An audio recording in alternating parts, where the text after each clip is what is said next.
வணக்கம். இன்று நாம் ஓபன் எக்கானமி பற்றி மிக எளிய தமிழில் பார்க்கலாம். ஓபன் எக்கானமி என்றால் என்ன? ஒரு நாடு மற்ற நாடுகளுடன் பொருட்கள் வாங்கி விற்கும், சேவைகள் வழங்கும் மற்றும் முதலீடுகளை பெறும் பொருளாதாரமே ஓபன் எக்கானமி ஆகும். ஓபன் எக்கானமி பின்வரும் முக்கிய அம்சங்களை கொண்டுள்ளது. 1. இறக்குமதி இம்போர்ட்ஸ், வெளிநாடுகளில் இருந்து பொருட்கள் வாங்குதல். 2. ஏற்றுமதி எக்ஸ்போர்ட்ஸ், பிற நாடுகளுக்கு பொருட்கள் விற்பனை. 3. வெளிநாட்டு முதலீடு ஃபாரின் இன்வெஸ்ட்மெண்ட், அதாவது FDI, எபாய் போன்ற முதலீடுகள். 4. வெளிநாட்டு நாணய பரிமாற்றம் ஃபாரின் எக்ஸ்சேஞ்ச், அதாவது டாலர், யூரோ போன்ற நாணயங்கள் பயன்பாடு.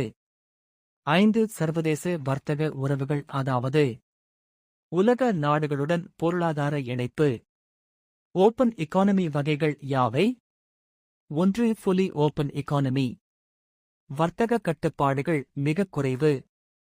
2. பார்ஷியலி ஓபன் எக்கானமி, சில கட்டுப்பாடுகளுடன் வர்த்தகம் நடைபெறும்.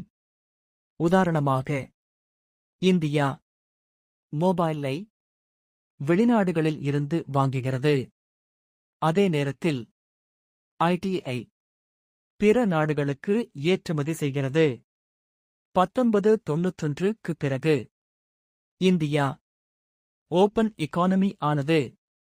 ஆனால் இந்தியா முழுமையான ஓபன் எக்கானமி நாடில்லை, பார்ஷியலி ஓபன் எக்கானமி நாடாகும்.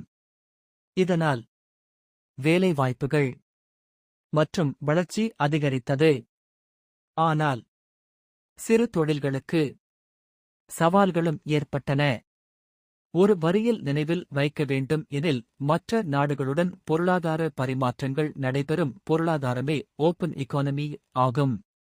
ஓபன் எக்கானமி பின்வரும் நன்மைகளை கொண்டுள்ளது. 1. வெளிநாட்டு முதலீடு அதிகரிக்கும். 2. தொழில்நுட்பம் வளர்ச்சியடையும். 3. வேலை வாய்ப்புகள் அதிகரிக்கும்.